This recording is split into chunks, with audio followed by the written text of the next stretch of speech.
Good morning,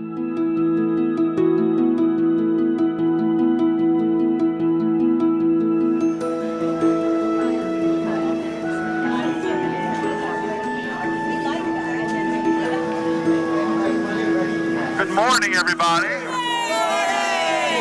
We do recover, yes? Yes. All right. I am honored to be with you in this major art installation honoring all those in recovery. And we're going to get started. I thank you all, and just have fun. Think of it as a big coloring book, okay? All right, so who's got purple? I had probably maybe like 10 years out there using alcohol, drugs, and then, I had 2 DWIs, but then my third was I was in a really bad car accident and I killed somebody. So then I ended up in jail, and that was really my bottom, was when I went to jail.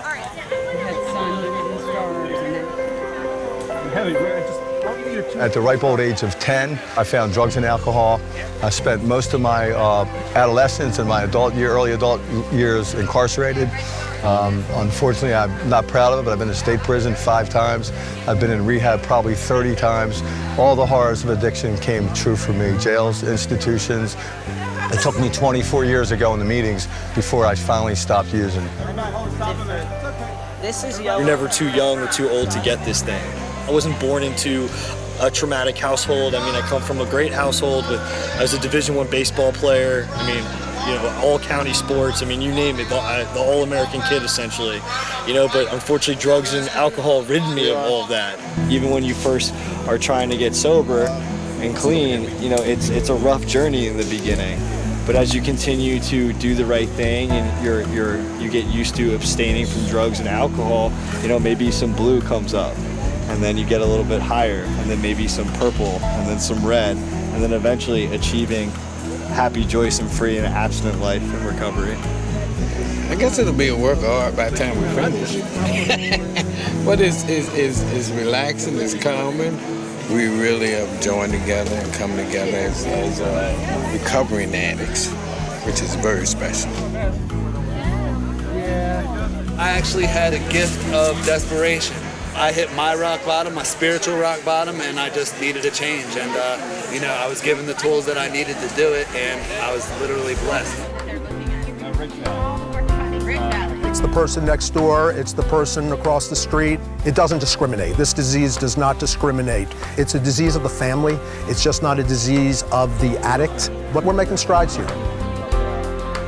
We wanted to celebrate those in recovery, and the forest is full of hope because it's their hopeful stories of their recovery. And the forest is life and serene, and we thought it would be an appropriate way for those in recovery who want to tell their story.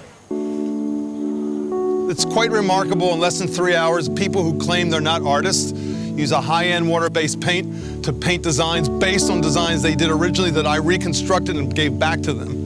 So they have 3 themes that we use. One was support, one is stigma. So you see this figure is very isolated. There's no face, this is stigma. And then the final one is education. They're actually a woman and a man, Chagall-esque, flying in the air because the steps, a lot of them had the 12 steps. Every tree is the same at the base, and they have the same, what I call sky blue that we mix. And the reason is because I learned in the workshop, everybody talked about the experience. Going from addiction to recovery is like going from darkness to light. And then I thought, wow, if I paint the bottom black, that will be the darkness. And going to the light. But the light is not, there's 2 kinds of light. Most of us think of the one, the yellow, sort of the sun, the lamp, the candle light that we can feel. But there's another light, even higher in a sort of a mystical, sacred way, which is the sky, the blue, the infinite. It is the area of the divine that we ascribe to go to. And that is our path.